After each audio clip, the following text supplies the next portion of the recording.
An Introduction to Nietzsche by Peter Andes. Welcome everyone.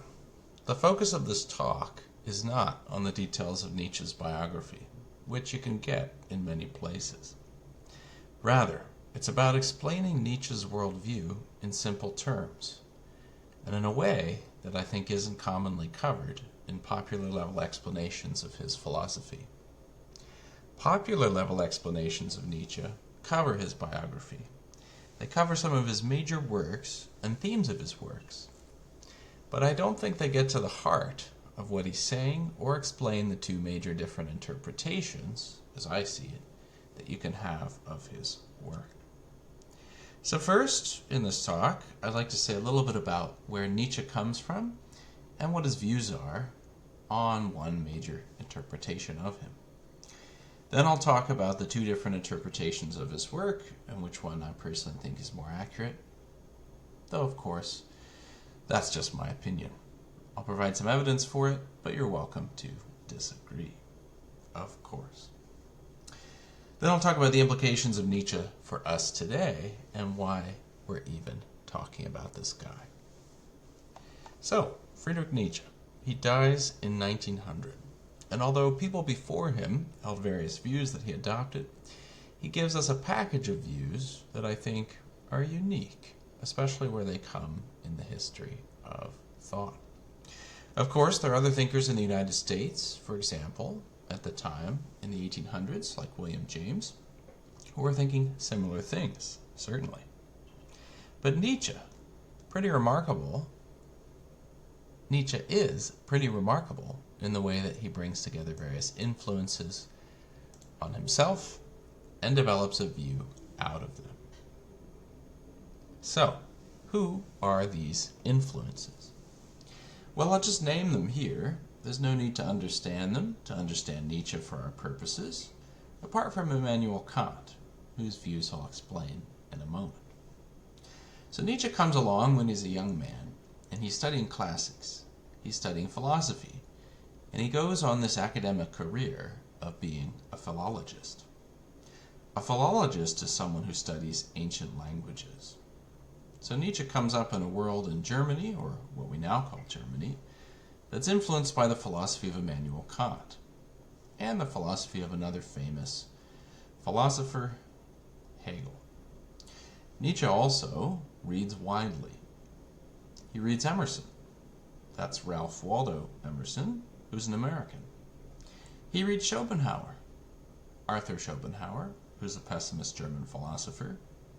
And he also has a friend, pretty close friend, who is a strong materialist thinker, Paul Ray.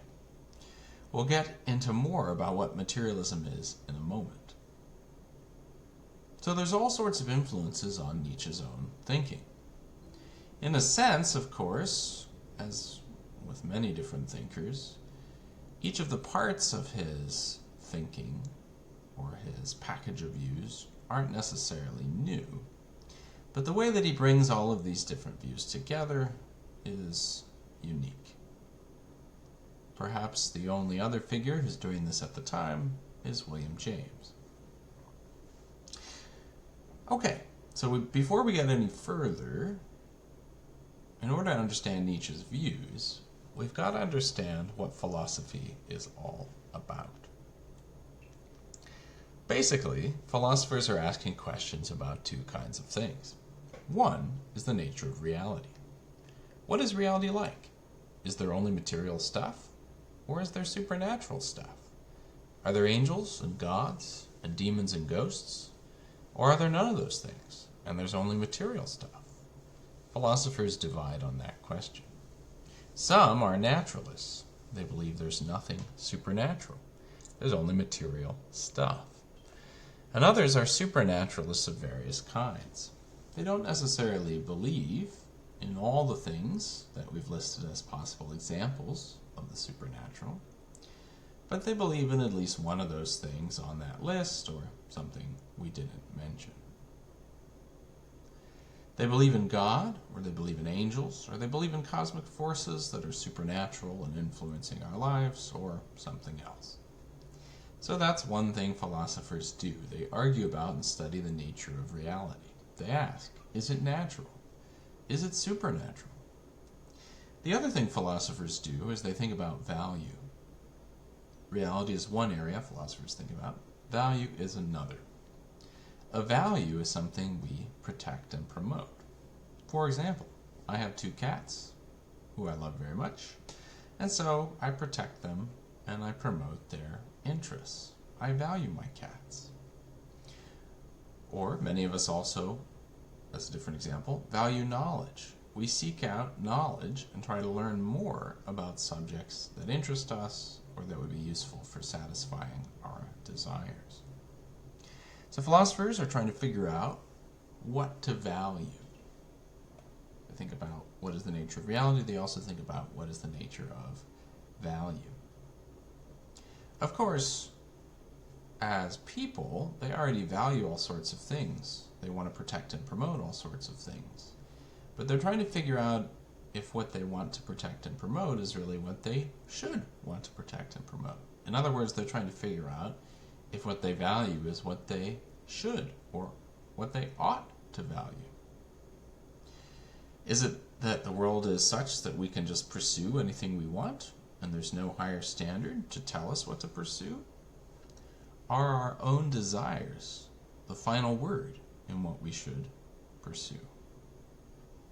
Or is there really some kind of higher standard that tells us what we should value? You might wonder, if you don't already believe in such a higher standard, you might wonder, well, what would that higher standard even look like? Or you might have some idea already if you have a worldview that endorses the idea that there's a higher standard beyond just what we happen to desire, that tells us what we should value. One example of such a worldview is a theistic worldview, or a worldview based on belief in God. Philosophers investigate the nature of God and debate God's existence when they're talking about reality, on the one hand, but they also think about sources of moral guidance, guidance on what we should value. And God has traditionally been thought, in many human societies, to be the source of what we value. For example, in the Abrahamic faiths, God commands that we do certain things, and God creates human beings, and in so doing, gives them value. So philosophers worry, what is the nature of reality? Is there anything supernatural? Is there anything natural? They also worry about whether there's any objective source of value. Is there some transcendent standard, some standard beyond human beings that can give us guidance on what we should value? Or is it just up to each of us to follow our own desires? So we have naturalism and supernaturalism as the big distinction between philosophers when we're talking about reality. And when it comes to value, we have subjectivism and objectivism. Now there's a lot of subgroups in each of these areas, but basically subjectivism says that there's no higher standard for our values. It's just up to each of us to follow our desires. And that's all there is to valuing. The objectivists say, no, that's wrong. We might desire something, but it could be that we're desiring something bad. Maybe something we ought not to desire. Because, for example, maybe God, or an impersonal transcendent moral standard, actually tells us that we shouldn't do something, or shouldn't desire something. So philosophers in general come to different views in these different camps. We'll see that Nietzsche, in the common interpretation of him, is a subjectivist about value. He thinks, ultimately, it's up to each of us to decide how we want to live our lives. He thinks a lot of people, in doing this, will just be conformists. They'll fall into line with what their society and their peer group and their family does. Even as that's the case, in the end, he thinks there's no transcendent higher standard of value anyone could appeal to in forming their desires.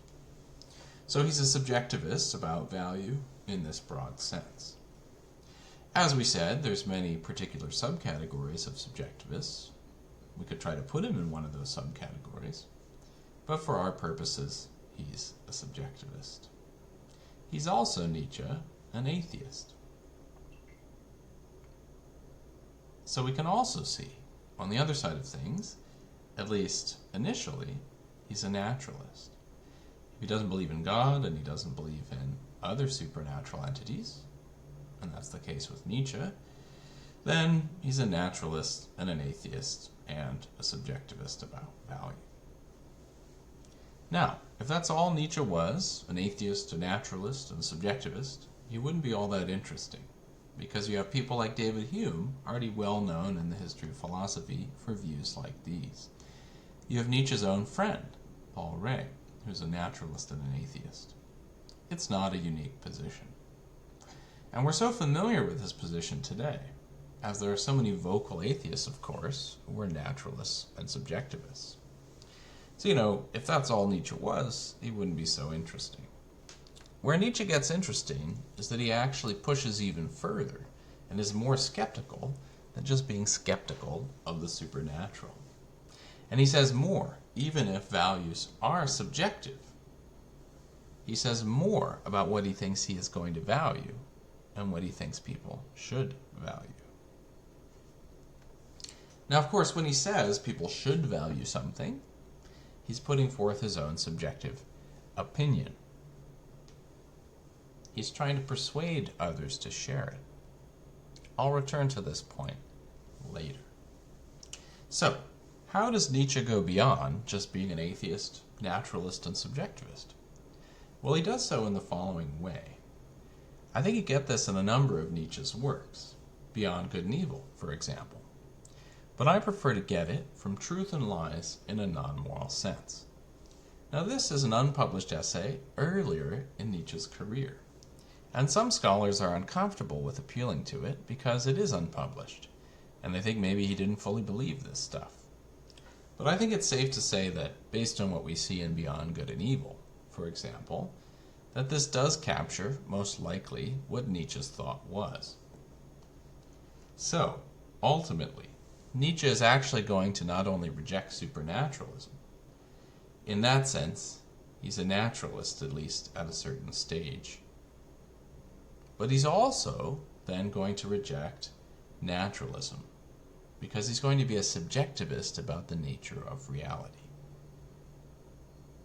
What do we even mean when we say that? So, naturalists and supernaturalists both believe there's an objective truth. They think there's a way the world really is, a way reality really is, outside of our minds. So suppose I firmly believe, I don't, but suppose I firmly believe that the moon is made of cheese. Naturalists and supernaturalists alike will recognize that's a claim about the material world. And naturalists, if they're guided by the scientific method and our current understanding, and supernaturalists as well, if they too are guided by the scientific method and our current understanding, or at least are in their dealing with material objects, they'll recognize that goes against our evidence. We have no good evidence that the moon is made of cheese. And so we conclude, based on observation, that ultimately that claim is false. It's objectively false. So even if I, as a subject, that is, a person or a being, who can hold different beliefs, among other things, even if I, as a subject, hold a belief, I think something in my mind, which is a claim about the world, it doesn't mean it's true, because it could be that the claim doesn't match up with the world. This is a traditional way of thinking about truth, common to many naturalists and supernaturalists alike. It's called the correspondence theory of truth. The idea is that if my beliefs are true, they correspond to the nature of reality. So if I say the moon is not made of cheese, in some sense that belief corresponds or matches up to the nature of reality, which we observe through our senses. The approach to knowledge, which says that we gain knowledge through observation and evidence of the sciences, what we call empirical evidence, is known as empiricism. All that may seem obvious. How could anyone, you might ask, think that there isn't an objective truth? How could anyone think that, actually, we can't even say there's a natural world? Well, Nietzsche is influenced by the history of philosophy. And so one way in which Nietzsche is coming to his view on this is through the work of Immanuel Kant. But he also offers what I think are some novel arguments and insights in his unpublished essay, Truth and Lies in a Non-Moral Sense. So we'll cover these two aspects together. First, Immanuel Kant. Immanuel Kant was a philosopher in what we now call Germany, who lived before Nietzsche. He was very influential long before Nietzsche was. Nietzsche, of course, was not famous in his lifetime. He only became famous after his death. Immanuel Kant, of course, had a lot of different views in a lot of different areas of human inquiry. We'll just focus here on his views about reality. Now, interestingly, Kant himself believed, at least as far as we know, in traditional religion. He said he was a Christian. At the same time, however, he saw that science was developing. He was living in the 1700s and early 1800s, and he was worried about the fact that scientific thinking, specifically naturalistic thinking that excluded the supernatural in the pursuit of explanations and just focused on natural explanations, he was worried that this would take over the way people think. People would stop being religious, and they would stop being moral because they would just use science. And they would see that science could offer explanations, and this would push out religion. So he was really worried about this, and he had different views over the course of his life, Kant, that is, but the view he's really famous for, that we're talking about here, is a particular philosophy. And basically, that philosophy depends on the distinction between how things appear to us and how they really are. So, Kant would say, all of us have limited access to reality. We can only experience reality through the five senses. And the way those senses come to us, we can't actually experience something beyond the senses. This is a point that other philosophers before him, like George Berkeley and David Hume, and before them, John Locke, had made. Other philosophers had also explored this point even earlier, such as René Descartes. Okay, how about an example? So, suppose you pick up a cup of coffee. You can drink it. Maybe it's too hot. Maybe it burns your tongue. You can smell it. When you drink it, you taste it. You can slosh it around and hear it. You can touch it. Maybe it'll burn your finger.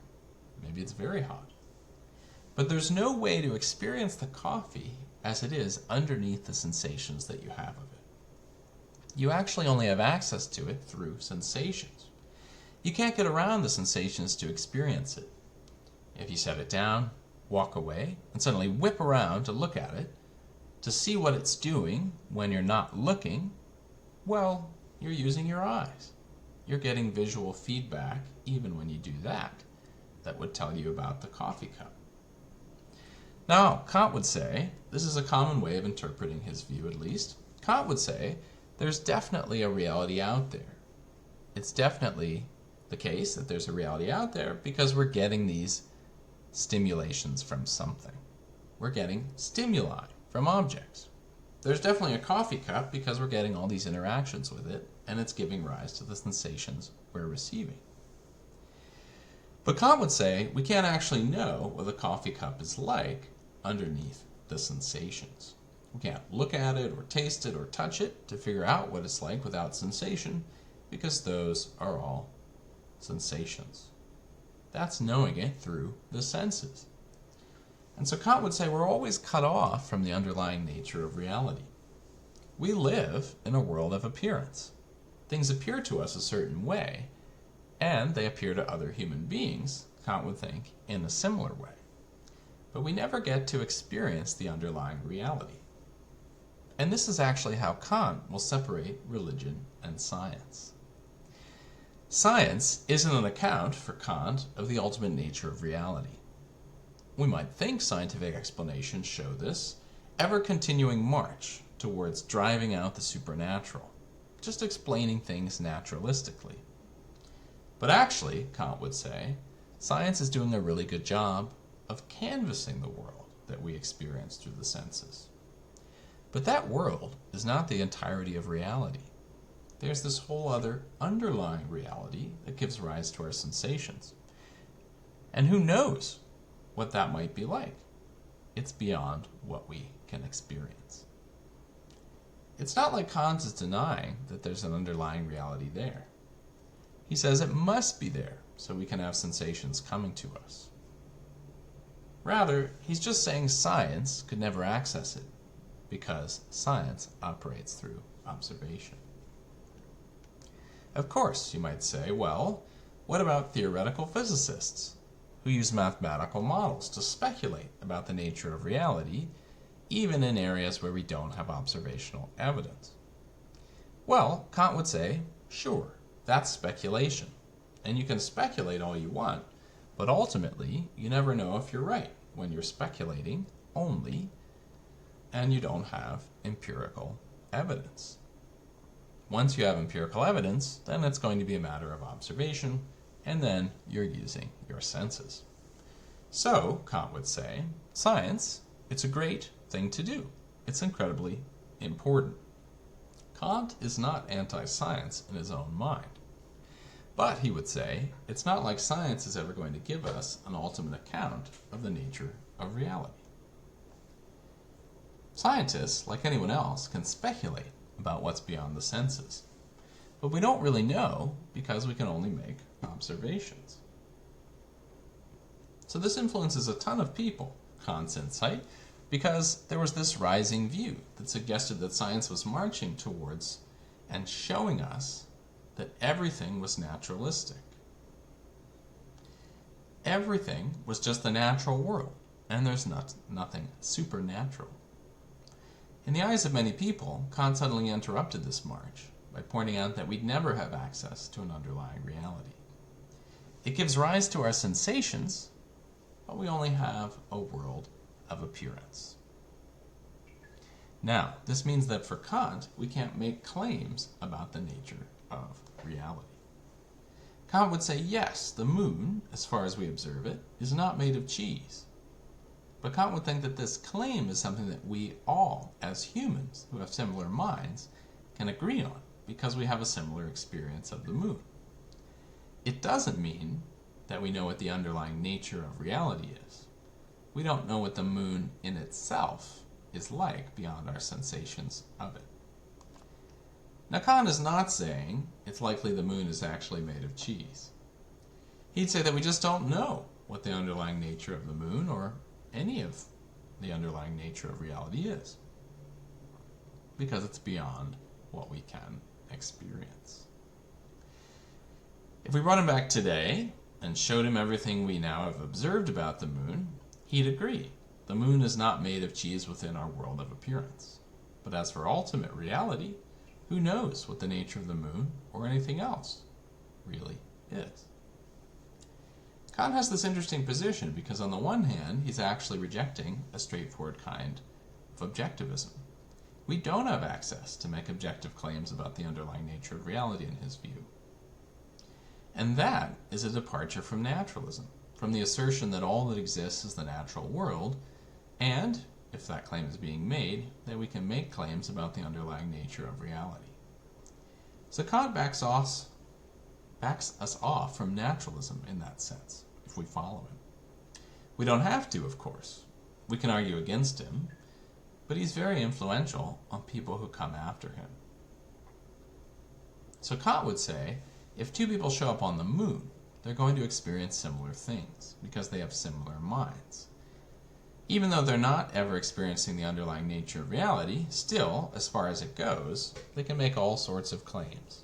And as long as they're being sincere and examining the evidence of their senses, and they're not deluded or hallucinating, then they'll ultimately arrive, if they've looked at the same evidence, at similar experiences and the same claim. Now, Nietzsche will accept some parts of Kant's view, but not others. He'll accept Kant's idea that we don't have access to the underlying nature of reality. Nietzsche was also influenced by Arthur Schopenhauer, who was very influenced by Kant in this respect. So Nietzsche will agree with Kant that naturalism itself is out, because we can't access the underlying nature of reality. All we have is a world of appearance. On that much they agree. But now, what comes into Nietzsche's sights is Kant's claim that our minds are similarly structured so as to encounter similar experiences and to think in similar ways. That is the claim of Kant's that Nietzsche is going to try to take down. Basically, Kant had said if we reflect on the nature of our own minds, we can understand they're shaped or structured in a certain way, so that we experience an orderly world from the sensations we get. Nietzsche thinks that Kant hasn't managed to show this claim is true, though. Kant has written a lot about how there might be this structure to our minds, but he actually hasn't gone anywhere close to demonstrating with any evidence that he knows what he's talking about.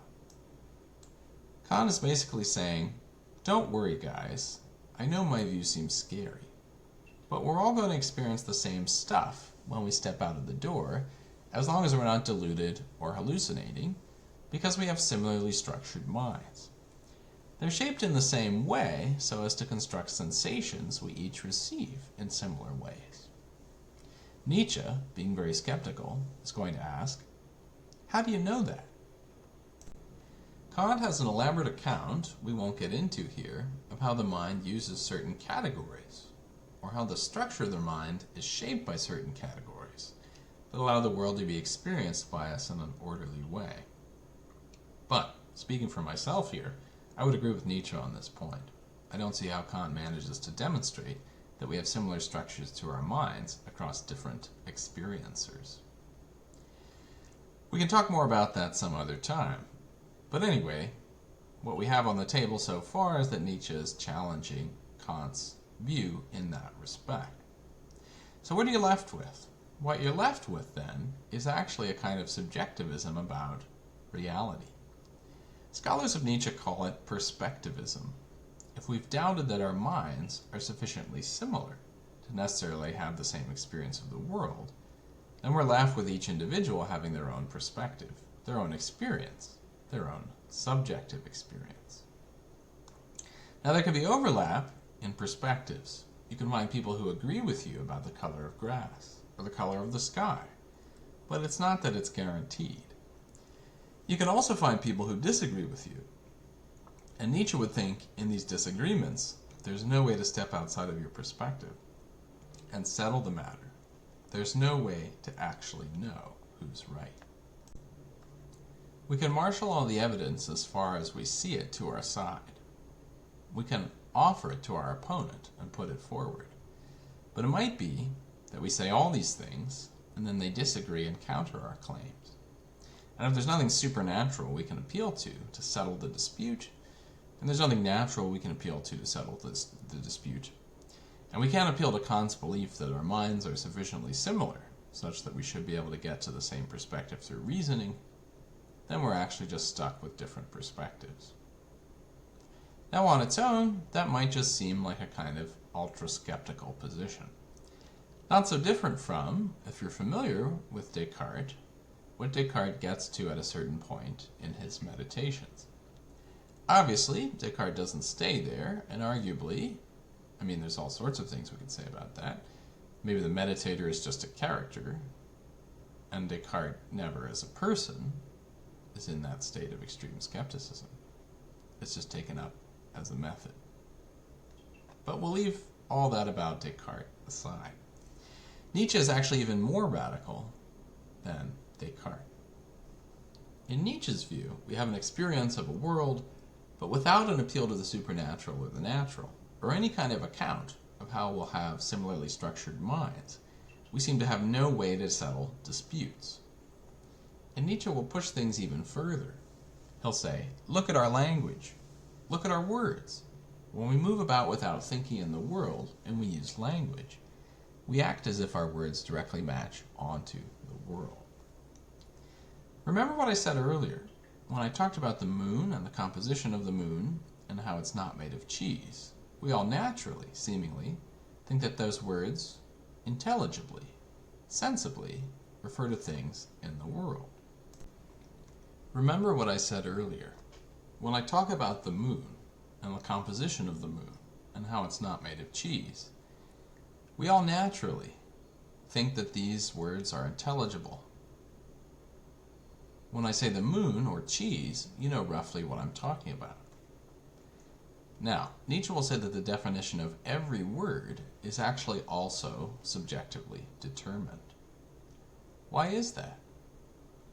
If we can't appeal to a supernatural standard to define our words for us, and we can't access the natural world because we just have the world of experiences, the natural world isn't defining our words for us. And if there's nothing in the structure of our minds that is universal across all rational beings that can help us define our words for us, then we're left with just words that are defined subjectively. Of course, the language we learn is from our community, from our parents and people who care for us when we're young, and they learned it from people in their community before them. But the idea is that all of that is a human construction. Humans make up words, and they also create the meanings of things, and they do so from within the world of experience, from within their perspective. So, when we carve out a particular thing in the world and label it a bush, or a tree, or the moon, we're doing the carving. It's not like a particular definition of a bush or a tree or a moon matches on to the nature of reality. Because remember, Nietzsche has already followed Kant in thinking that we can't access the underlying nature of reality. And because Nietzsche rejects Kant's idea that there's an orderly structure to experience that our minds guarantee, basically, each of us inherits a way of looking at the world through words. And this is a kind of overlay on experience. Because my parents have taught me, or my community has taught me, about the difference between bushes and trees, I notice that sometimes.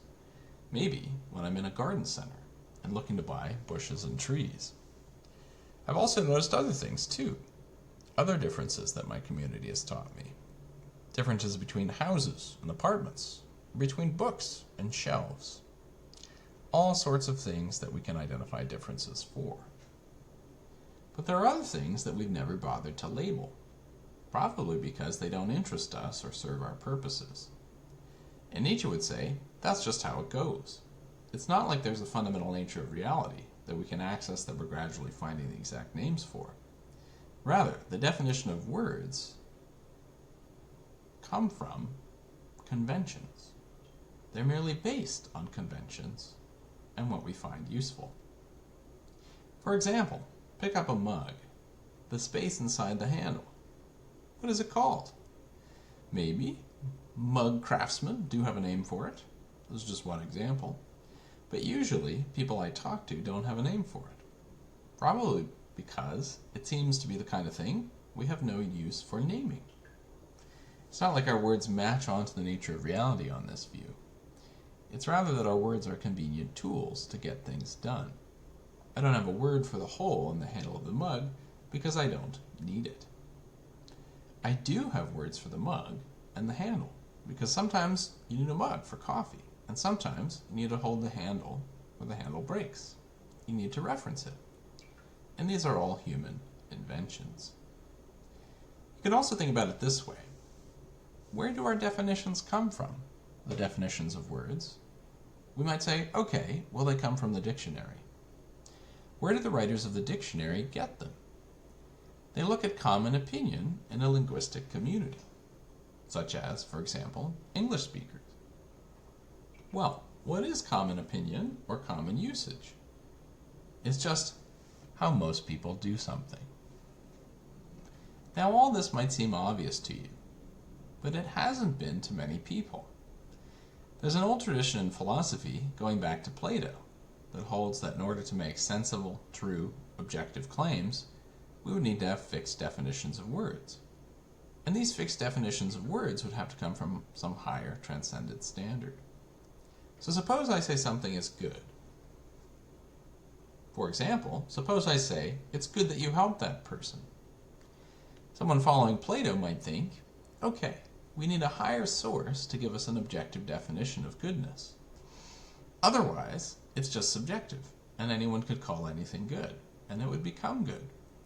Someone could say, throwing rocks at the elderly is good, and it would just become good by their saying it. That's the subjectivist position. And a lot of people think, well, no, hold on a second. It doesn't seem like even if one person or many people got together and agreed that throwing rocks at the elderly was in fact good, it doesn't seem like that would just make it good.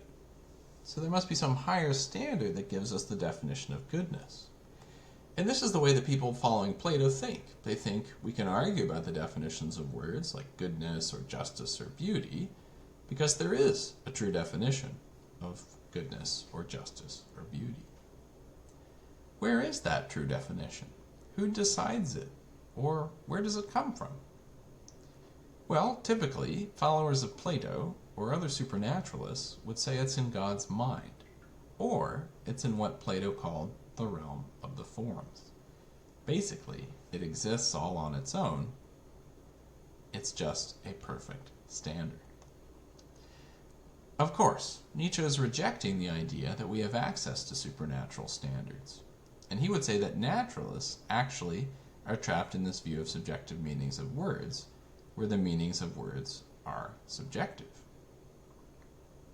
Why is that the case? Well, naturalists don't appeal to a supernatural standard to define their words for them. So, they're just left with defining words for themselves. What does all this mean? Well, if humans define words for ourselves, then we can redefine them. And basically, the meanings of words are arbitrary. So it's not like our words could ever match up to the nature of the world. Because we have no access to the nature of the world, Nietzsche will think, as Kant taught us. But also, the world itself doesn't tell us how to talk about it, as Richard Rorty would put it. For example, suppose we're trying to figure out, is light a particle or a wave? Well, if we define what a particle is, and we define what a wave is, and we define what light is, then however we settle that question, we're moving words about that we've invented to talk about something within our experience. It's never like we're getting an objective account of the nature of reality. The word, Nietzsche will say, in Truth and Lies in a non-moral sense, the word gets in the way of anything that might be beyond it. And all we have access to is our words. They carve up not even reality, but our experience based on how we arbitrarily decide or how our community arbitrarily decided to carve it up. Another way to illustrate this takes an example from the philosophy of Plato and Aristotle. There is a phrase that was commonly appealed to, carving nature at its joints. What does this mean? Okay, so suppose, if you eat meat, suppose you're carving up an animal. You can saw through the bones when you're carving it up, but it's probably easier to cut in between the bones.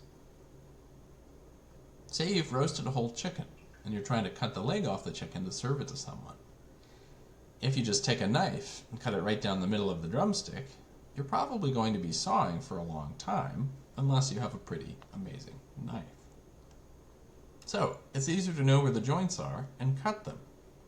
The joint is already there. You don't make the joint. You're just finding where to cut it. This is how objectivists, naturalists, and supernaturalists alike usually think when they are talking about our encounter with the material world.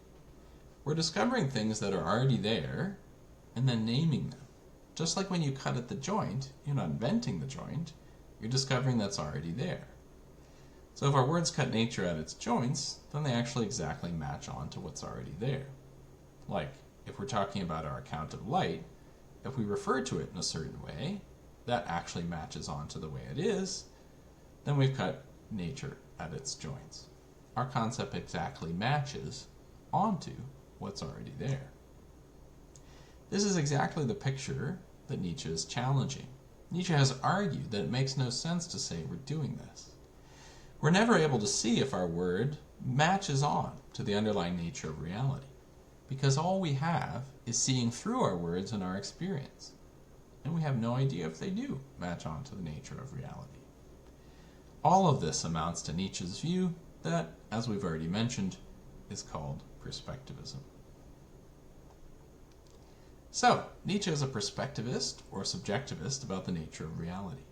we're confined to our experiences and our arbitrary definitions of words or subjective definitions of words, and referring to them in this way.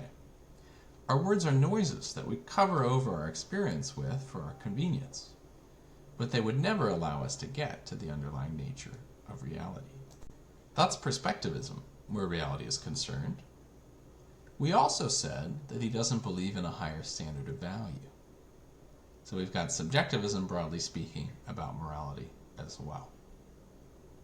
Okay, so Nietzsche's pretty radical, then, if you're not already steeped in this sort of philosophy. Of course, maybe you've just thought your way to this position all on your own.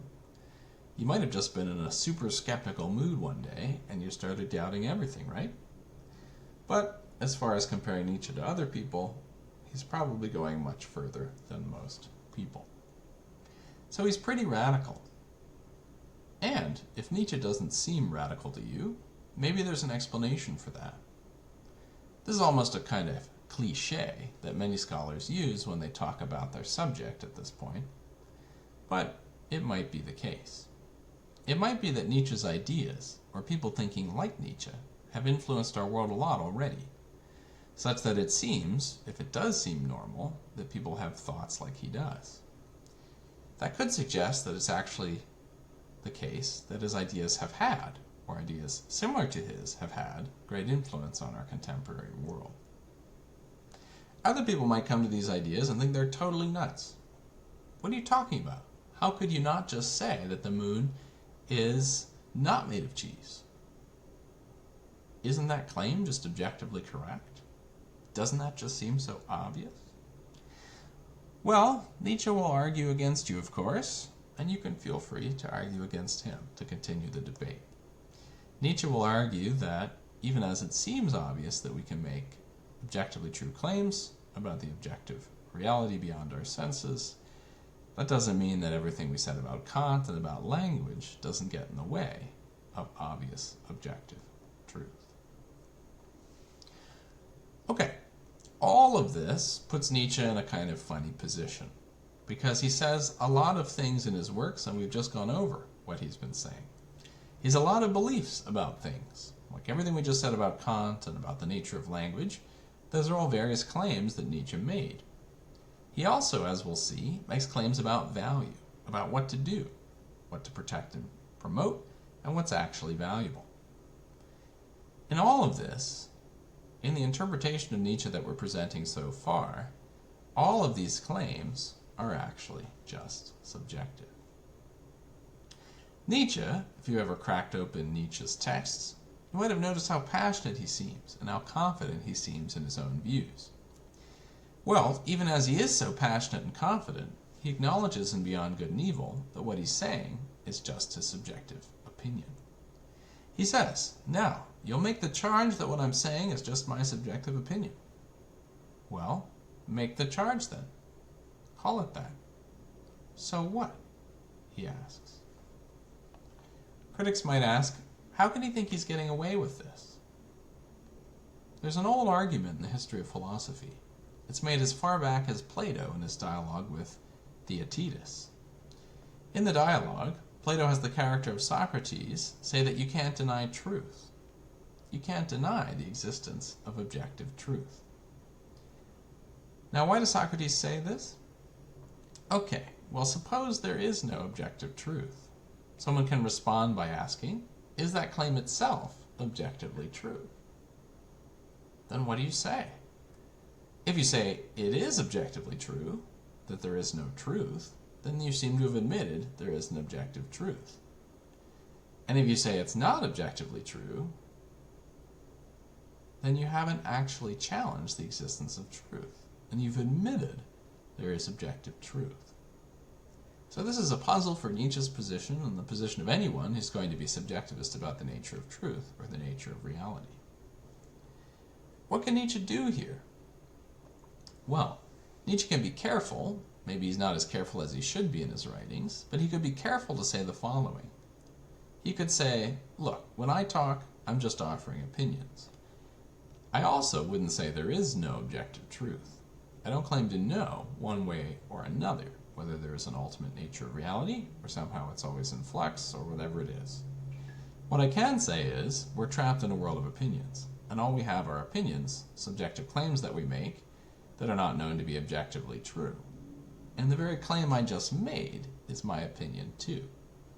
And so that's all we have. I'm spouting opinions, and in doing so, I may persuade you to share my opinions, but neither of us has a clue about what the ultimate nature of reality is, or what objective truth is. And even when I'm saying this, I'm not saying it's objectively true. I'm just saying it's an opinion. It's an opinion I'm offering. That's all. To try to persuade you to join me. I have opinions about opinions, not truths about truths. So if the subjectivist is careful, they actually seemingly can avoid the charge of self-refutation. Of course, the other worry is that they then won't be very persuasive. If I say, give me some objective evidence to join you in your skepticism, they can never do that. They can't offer objective evidence because they don't believe there is any. And that's just their subjective opinion too, that there isn't any objective evidence. All they can do is try to push your emotional buttons. And this is how scholars think about Nietzsche when they think about his writing. It's so passionate and emotive because he's recognizing that the way to bring you over is not to offer you objective evidence, which he doesn't believe could be done, but to rather push your emotional buttons and awaken you emotionally to the possibilities Nietzsche is talking about. So, kind of wild if you're used to thinking as, say, a naturalist who believes in objective truth, or a supernaturalist who believes in objective truth. Pretty wild indeed. So, we've talked about Nietzsche's approach to knowledge. We've talked about his perspectivism. There's another chunk of Nietzsche, and I think this is the even more controversial chunk of Nietzsche probably. I'll talk about this more controversial chunk, and then we'll move on and talk about different interpretations of Nietzsche other than the one I've been presenting to you. Now, when it comes to value, we've said Nietzsche is a subjectivist. So he doesn't think that we have guidance from God or some transcendent source of values, like Plato seems to have thought, or as Plato's followers thought. It's up to us to decide our own values for ourselves. And here, Nietzsche is interesting and also off-putting to many people, because Nietzsche puts forward what he thinks we should be pursuing, but the we is very narrow. When Nietzsche writes, he tells us, he says, I'm not writing a message for the world about how we all ought to live. And this is really interesting.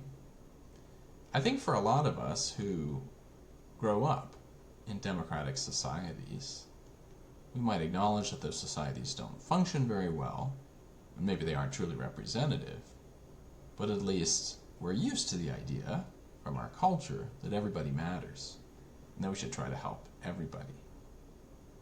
This idea, the altruistic idea, comes to us in many of the world's major religions. Nietzsche rejects this idea. We're not obligated to help everyone, he thinks. There's no reason to think everybody matters. In fact, he would say, I don't need to concern myself with anybody unless I want to. So, when Nietzsche writes, he writes for a small group of people who are like himself. Like himself in what way? Well, he thinks they're people who are questioning the claims everybody else is making about the nature of reality, and people who can benefit from hearing what he's saying and accomplish really incredible feats. What are these feats? Well, he referred to these people that might read his work and benefit specially from it as geniuses. So, he writes for geniuses. Now, in Nietzsche's own view, that someone is a genius is just a subjective opinion. But he charges forward with this anyway. Nietzsche says, I'm just writing for a handful of geniuses who might achieve great things. I'm not writing for the masses. Nietzsche is an elitist. So he'll say, when I make claims about value, about what we ought to protect and promote, what we ought to pursue, the we is just me and my fellow geniuses. That's right. Nietzsche considered himself in the class of geniuses, even as he's defining the class. So, Nietzsche thinks the masses, what he refers to as the masses, or the herd, everybody who isn't in his self-defined class of geniuses, they'll just keep trundling along in what they do. They'll be supernaturalists or naturalists. They'll be objectivists about truth. They won't get what he's saying. Plenty of them will be supernaturalists about value. They'll think God tells us how we ought to live and gives us value, where we get this from the realm of the forms. That's just what the masses will keep believing. And Nietzsche doesn't care what they believe. They can keep believing that. I find it funny how different it is from the traditions a lot of us are raised in, maybe influenced by altruistic religious traditions or influenced by a kind of democratic spirit. We probably think very differently from Nietzsche. But that's just how Nietzsche thinks. He's an elitist. He's, of course, someone who grows up in a Christian society. He's just a huge critic of it. His father is even a clergyman, though he dies when Nietzsche is very young. Nietzsche is rejecting and rebelling against Christianity. Okay, so Nietzsche is writing to speak to these other geniuses who might accomplish great things. What kind of great things might they accomplish? Well, again, we should acknowledge this is subjective too when Nietzsche is making these judgments. Nietzsche is just calling some things great and other things not great. Nietzsche gives us some examples, and they seem to suggest that there could be intellectual or artistic achievement that counts as genius. There could also be military achievement. Nietzsche admires as a genius Beethoven. He also admires Napoleon, and he admires himself. Yes, you heard that right. Okay, Beethoven's genius, what would it be? It would be the creation of incredible works of art, specifically music. And Napoleon's genius would be the creation of this empire through military force and the clever use of military strategy. Then there's Nietzsche's genius. This is kind of interesting. Nietzsche's genius is not making great music, though he tried. It was not well received, shall we say, by his one-time friend, the composer Richard Wagner. Making great music was not Nietzsche's genius. It's also not that Nietzsche was an amazing military commander. After being a college professor at a very young age, Nietzsche eventually quits. His work isn't well received, but also he has health problems. And so Nietzsche spends the rest of his life wandering around between different boarding houses, trying different climates to improve his health and writing. So he's not in the military in any way, and he's not producing great music. Nietzsche's genius, he thinks, is actually his own works, and especially putting forward the idea that morality is subjective. Why is that something incredible? Why is it worth this label of genius? Well, Nietzsche thinks this idea is something that will actually liberate other geniuses, like future potential Beethovens or Napoleons. It will liberate them because it will allow them to throw off the shackles of conventional altruistic morality. We can illustrate this with an example. So, suppose you're Beethoven. You're sitting down to write an amazing composition, and someone knocks at your door. They want a donation, for whatever it is. Maybe it's UNICEF. Well, you've just been called away. Now suppose you believe what they say and you start volunteering for UNICEF. You go door to door. And then you also, on the weekends, volunteer at a soup kitchen. And you spend a lot of time working hard to get money to donate to charity. Now you haven't composed any of your musical works. You haven't actually expressed your creative genius.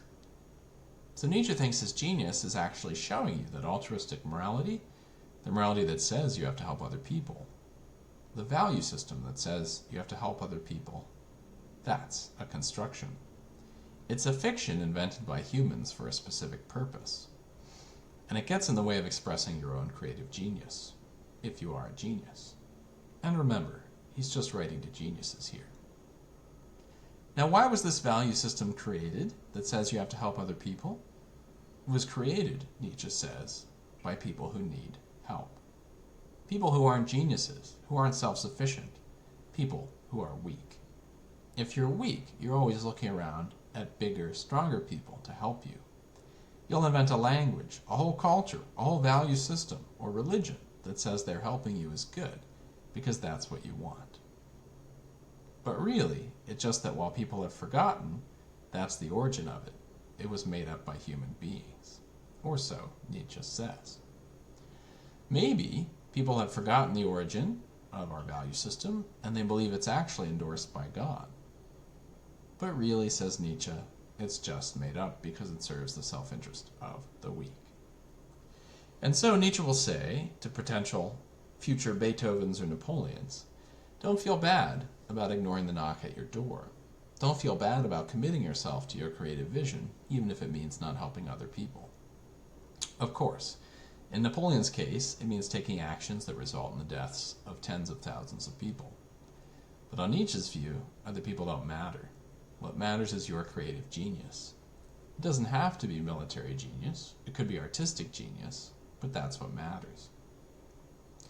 Other people will try to prevent you from believing this. They'll try to trick you. They teach you from a young age that you actually have to set aside your own creative genius and just help other people and dedicate your life to helping others.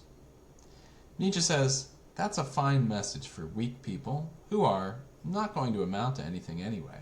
They're just part of the herd. But it's not the message that will actually unleash the Beethovens and Napoleons of the world. Nietzsche is pretty wild here. People might say, well, hold on. Surely you wouldn't want to unleash the Napoleons of the world because you're just one guy. You're not very strong. In fact, you're ill and you're weak physically. And in a world of unleashed Napoleons, you're not going to fare very well. You've just been wandering around all your life now, looking for better health and failing to get it. And at the same time, you're writing about how amazing Napoleon is. But you're not going to be able to stand up to anyone and survive, let alone an army from Napoleon. So how can you say this? Nietzsche, of course, if you hadn't decided this by now, was a very hyperbolic writer. And he actually says it's better to live and even die in a world where great geniuses are present, because you're just overwhelmed by their glory and by how amazing they are, even as they might run you over. It would be better to live in such a world than a world with no geniuses, that was safe and where nothing great could be done. A lot of people would say, well, that's just wild. And it is a pretty wild view, but that's where he lines up. So that whole view from Nietzsche, he thinks is his own contribution that actually puts him in the class of geniuses that he's defined, and the class he's speaking to. He's telling these geniuses, fulfill your passion, pursue your creative genius. Don't listen to other people in the world who just are, after all, coming to it and actually benefiting from what he calls a slave morality, the altruistic morality of the weak. So we've come to Nietzsche's labels for different moral systems or different value systems. Nietzsche distinguishes between different kinds of value systems. He labels some slave moralities and others master moralities. A slave morality is a value system that favors altruism, because it's the kind of morality he thinks that any kind of enslaved people would adhere to. Because they're weak and don't have power, they would actually push a value system that said the powerful have to help them. The strong must help the weak, and everyone must help each other, and everyone matters. This is how Nietzsche will attack the Christian value system. Nietzsche has an account of the origin of Christian morality. Christian morality is, of course, an altruistic morality. If we think about the Sermon on the Mount, which is a particular sermon that Jesus gave, according to the Gospels, in that sermon, Jesus says all sorts of things about how valuable the poor and the meek and the sick are, and how valuable disabled people are. He's elevating society, or people in society, who, in the eyes of the rich and the powerful, were worthless. So Nietzsche sees Jesus as inverting morality, inverting the value system of his day. In the value system prior to Jesus, in the Roman world, you don't have a lot of consideration of life, individual human lives, as being valuable.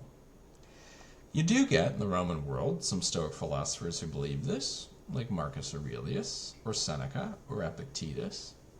But it seems like ordinary Roman citizens don't think individual human lives are valuable. How do we know that? Well, you can look at gladiators. You can look at the Roman endorsement of slavery. The Romans used slaves. The worldview in the Roman world that Jesus comes into is a worldview that says it's good to be rich and powerful and beautiful. You can also go back further and look at the Greek world.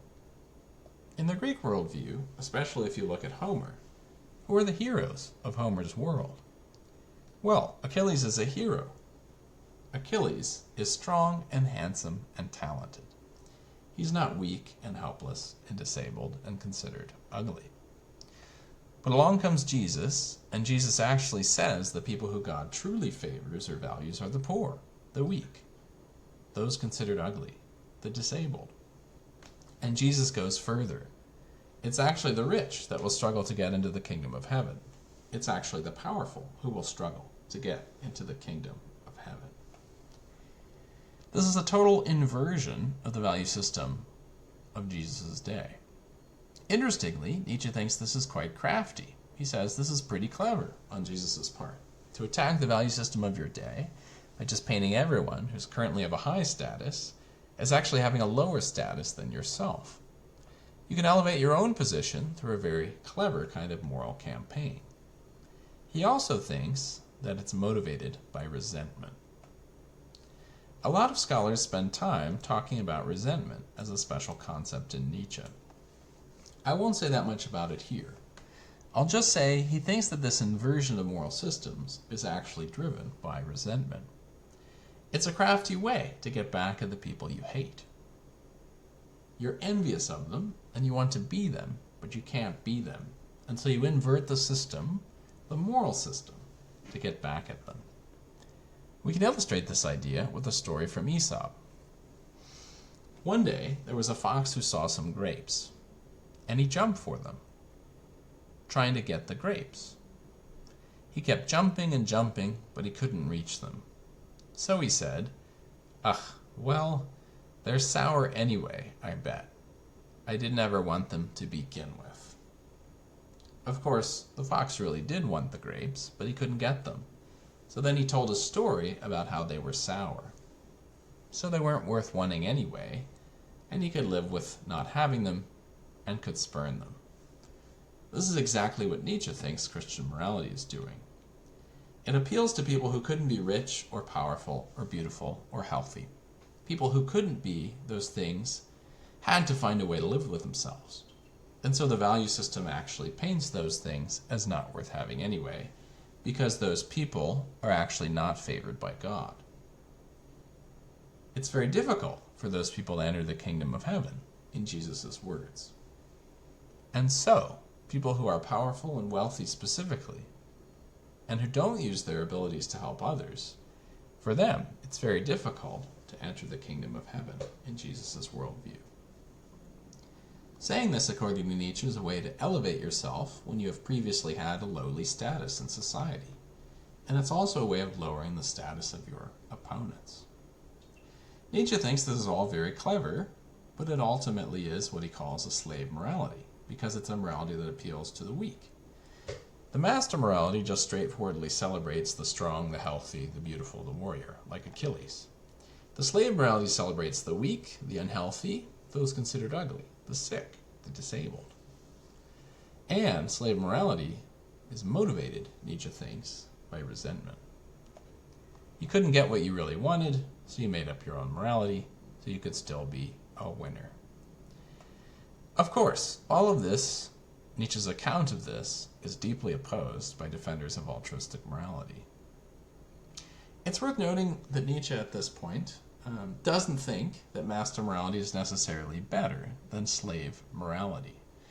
He does think it's preferable in a sense to slave morality because the masters aren't motivated by resentment. They just straightforwardly appreciate themselves and what they're after. But he doesn't think it's necessarily the highest form of morality. We've just heard, of course, many, many more claims from Nietzsche, and I think it pays to remember that all of these claims are, again, on his own view, on the interpretation we've been covering so far, subjective. Just to keep that in mind.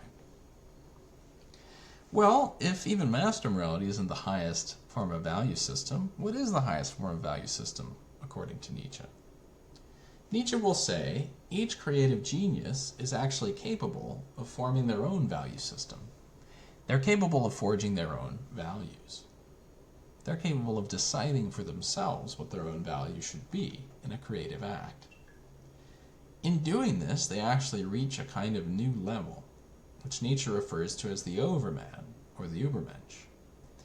Interestingly, apparently, the comic Superman is named for Nietzsche's Overman, or Übermensch, though of course it was created many decades after Nietzsche died.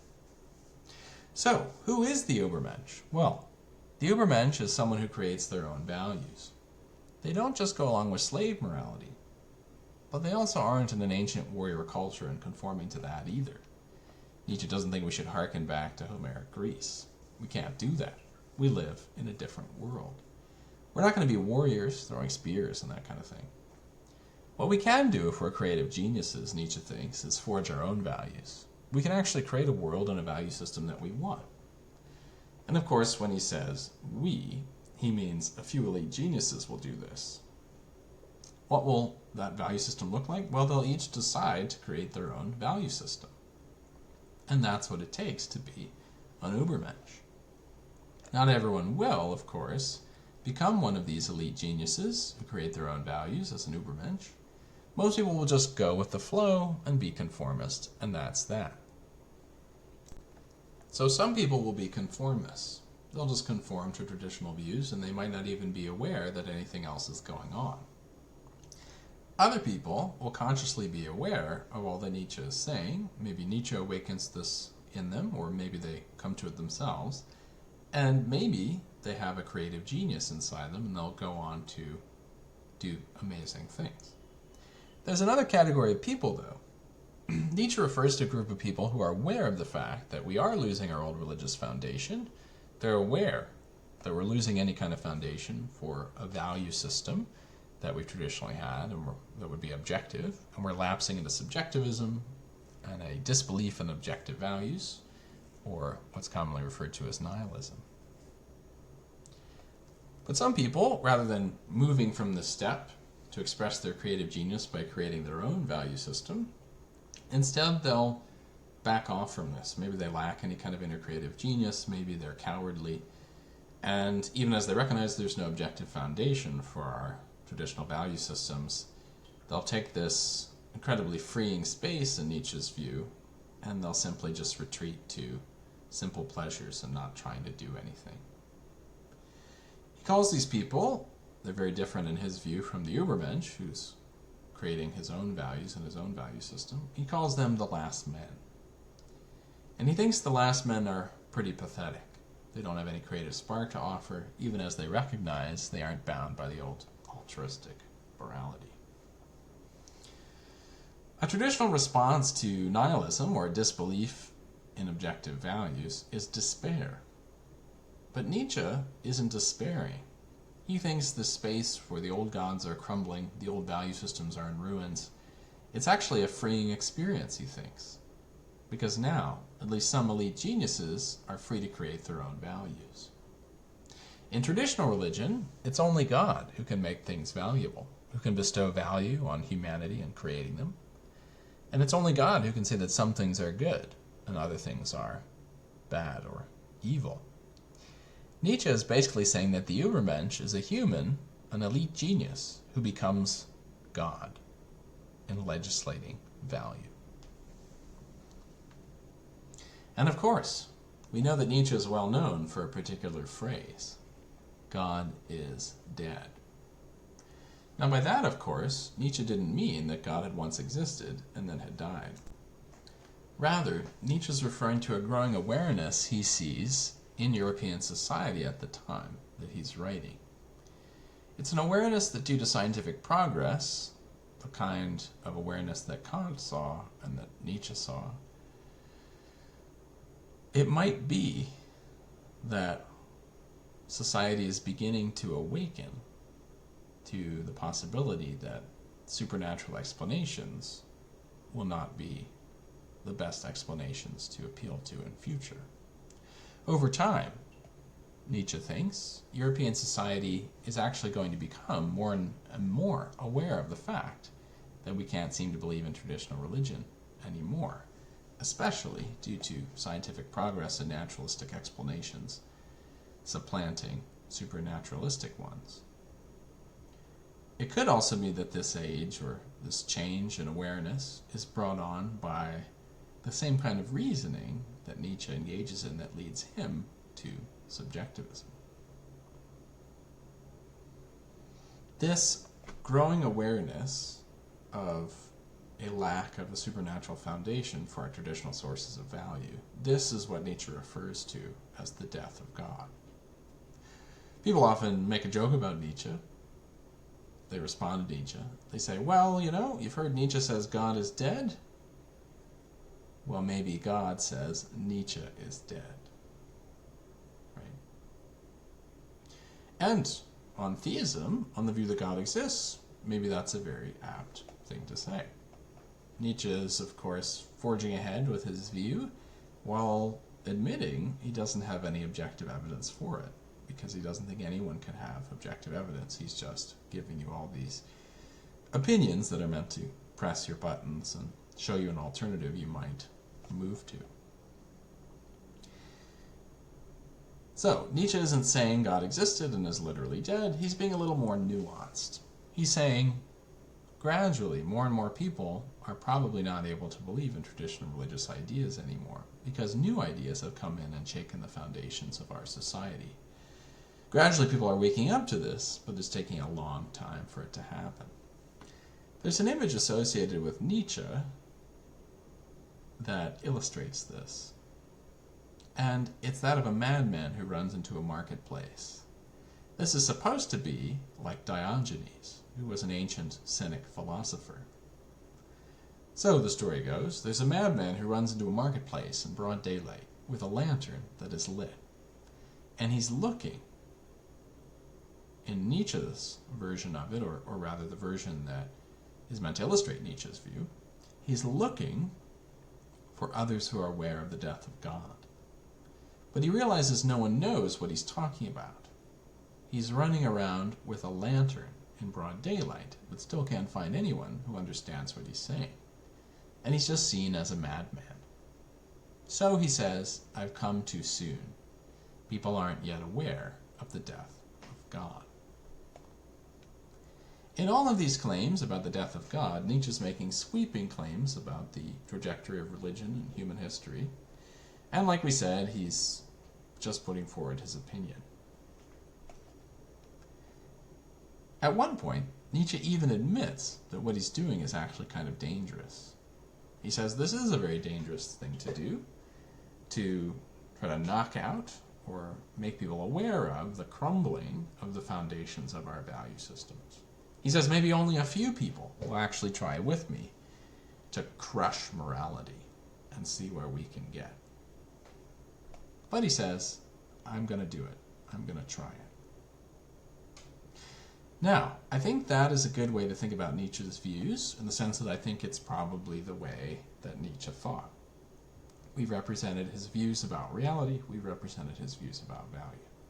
It's not the only way to think about Nietzsche's views, though. There are a lot of different scholars of Nietzsche who take different views. How does this happen? Well, you get a writer who wrote many different works, and they'll have different phases in their life, and they'll have different points of emphasis. And I suppose this is especially true with Nietzsche.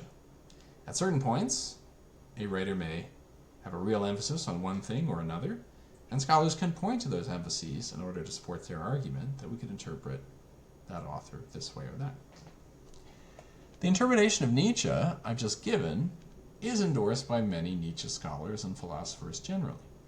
For example, it was the view that Richard Rorty defended as an accurate representation of Nietzsche. There are other scholars out there, though, who disagree with it quite strongly. In the end, as I've said, I do think that even as at different points of his life, Nietzsche thought different things, this is probably the most accurate picture of what he thought. I think it makes the most sense of everything he's saying, and what looks really fundamental that appears in mature published works like Beyond Good and Evil. But there are other philosophers, other scholars who'll disagree, so I'll mention what they think here, just so you know. So there's other interpretations out there.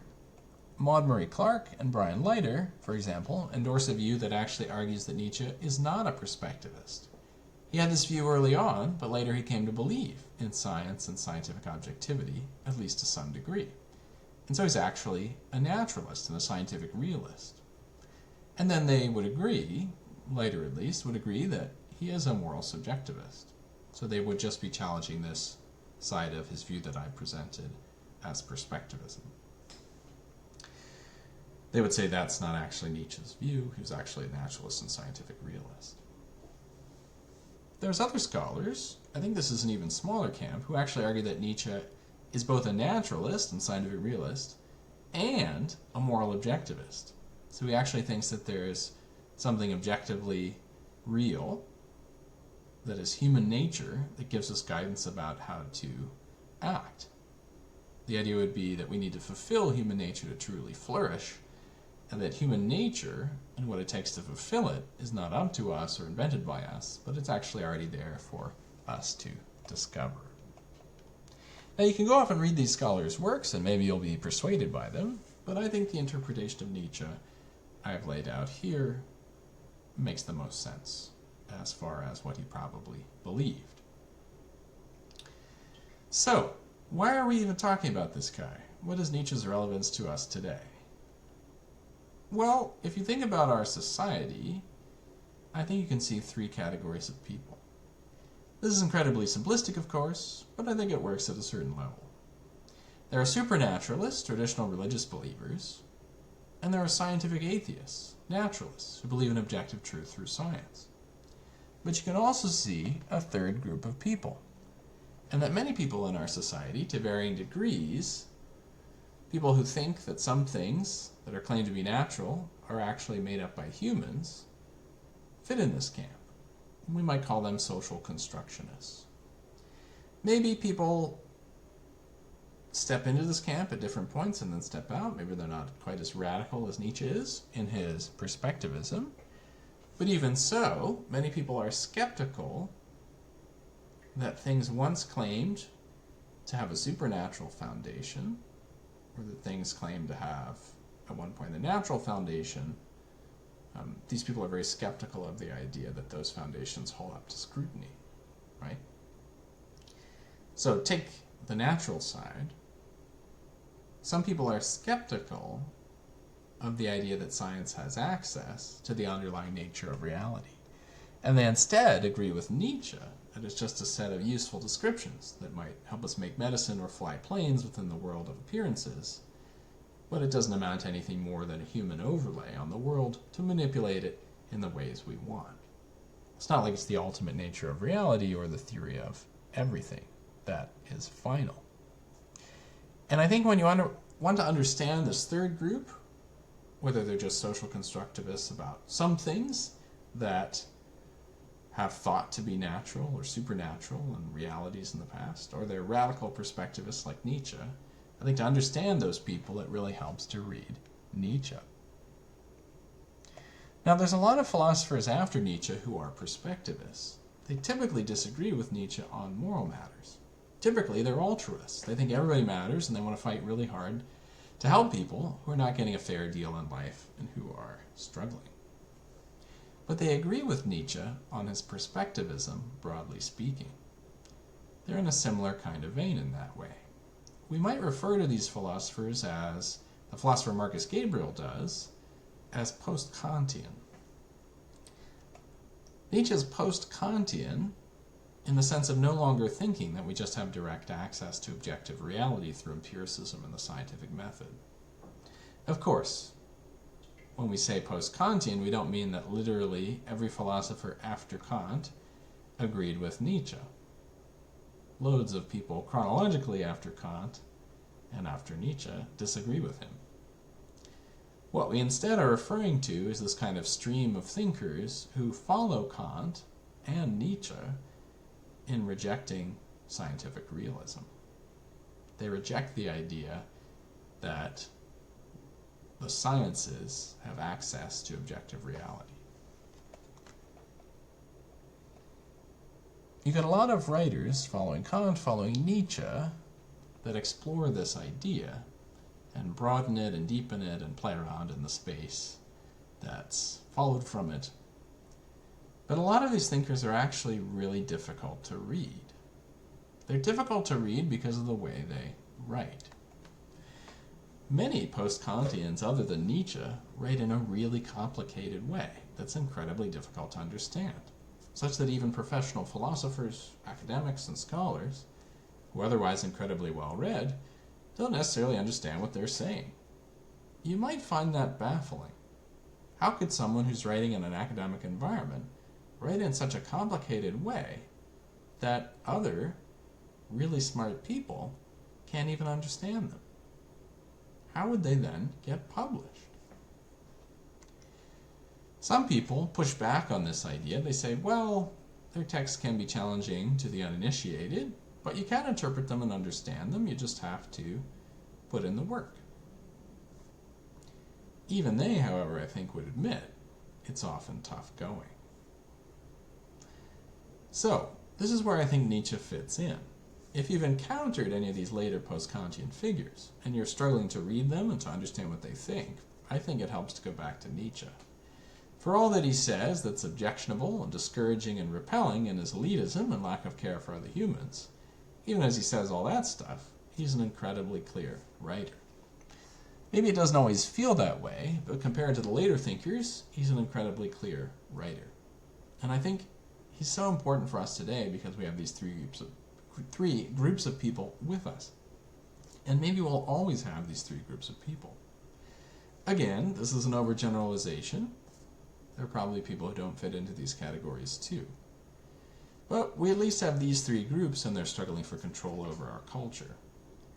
Ultimately, I think they're struggling for control more broadly over any cultures they can influence in the world. And since we have to decide what we should believe and what we should do, it helps to understand the options in front of us. You might say, well, I don't have to decide. Maybe you're right. Of course, deciding not to decide is still a choice. And it seems to suggest you're rejecting, for example, traditional religion, since you'd not be committing to it, so would not be religious. So deciding not to decide is not necessarily neutral. As well, if you have to weigh in on a specific issue related to science, like opposition to vaccines or opposition to climate change or whatever it is, if you have to weigh in on whether the scientific worldview is objectively correct, such that we can force others to conform to it, these issues naturally arise. They're difficult to escape. Well, we haven't gotten to everything in Nietzsche, of course. There's loads more we could say. We could go much deeper in thinking about resentment. We could go much deeper in thinking about the way that Nietzsche, especially his early philosophy, is influenced by Schopenhauer and does seem to be speculating about the underlying nature of reality outside of experience. I mention these things just to say there's loads of stuff we haven't even talked about. And in this introduction, we've avoided any heavy leaning on technical terms in philosophy or in Nietzsche's own work. I brought some up, but I tried to keep it minimal because I think you can get some really important stuff, some really helpful stuff in understanding our world and the different things people think in it, without having to worry too much about that just yet. As far as next steps to go, if you're interested, I would suggest reading the opening chapters of Beyond Good and Evil. Thank you for listening.